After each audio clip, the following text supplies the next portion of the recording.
It is time now to go inside a man's mind. Gosh, help me.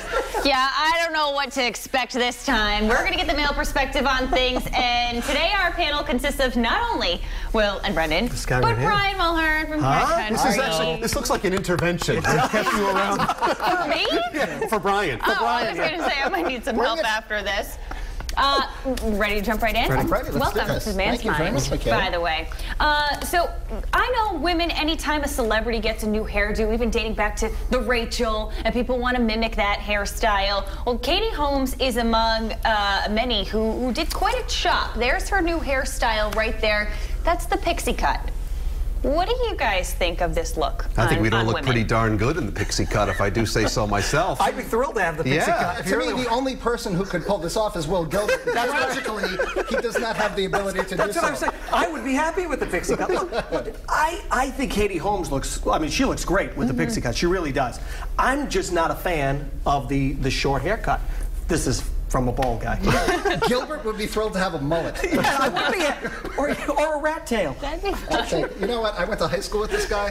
The rat tail was happening, ladies and gentlemen, in the late 1980s. Never. I feel you're stealing him away from me with this new romance going on. It's a love triangle. She is lovely. I'm not a fan of the short hair either, but it's a big deal for a lady to change her hairstyle. I can understand that, you know? Yeah, but it's all, I have to say, from women's perspective, low maintenance. Yeah? There you go.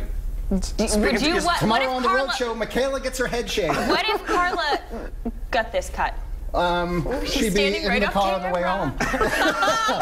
Yikes! Actually, she's leaving right now. The thing is, she can pull off any look, unlike her husband. So who am I to say anything about that? But don't you think certain women like a Katie Holmes? I mean, she does look great with it. Some do it well. Some do it well. Some actually looking over there, she's certainly pulling off the angered wife. And by the way, the ones who can't pull it off, don't tell them. Don't tell them. Yeah. Right. Good advice. All right, moving right along now. Huffington Post made a list of these red flags on a first date, stating things like bad-mouthing an ex, maybe going a little overboard with the drinks. So have you guys been in a situation on a date, could be the first date or another date, that you thought, ooh, that's not good? I went through this with my own wife. She said, look, I just came off of a really weird thing with Harvey Weinstein. And I said, you and me both. So it was common ground, and it ended up working out okay. Will, how about for you? You've been... I know. Think back to when you were dating. All right, I'm thinking back. Yeah, I think if it was someone who's like really like talking about themselves all the time, because that's up to me to do. You know, I think if it's somebody who's talking about themselves all the time, or just I think I want somebody who's into their family.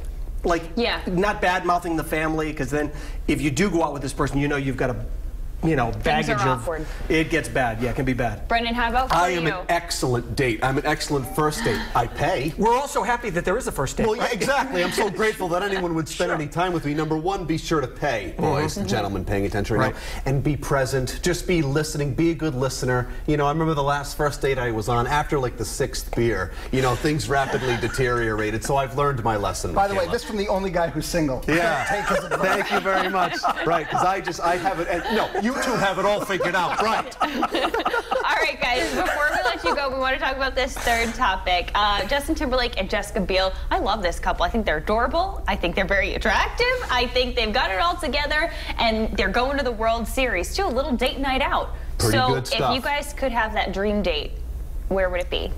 I would say the same thing. Any kind of a sporting event. Nothing says romance like courtside seats to see Gordon Hayward break his leg in 6 places. Oh, that's bad. But that would be cool, though. Floor seats or front row seats to any sort of big game. The whole sports thing to you know, do something for the guy that the guy enjoys, and you know, conversely, the same thing with women. Nice. How many people have been apple picking against their will? Yeah, you have to show that you. I know, Brendan. You have to show that you pretend to care. Exactly. That really is what it's all about. All right, guys. Always nice chatting with you and diving into that man's mind.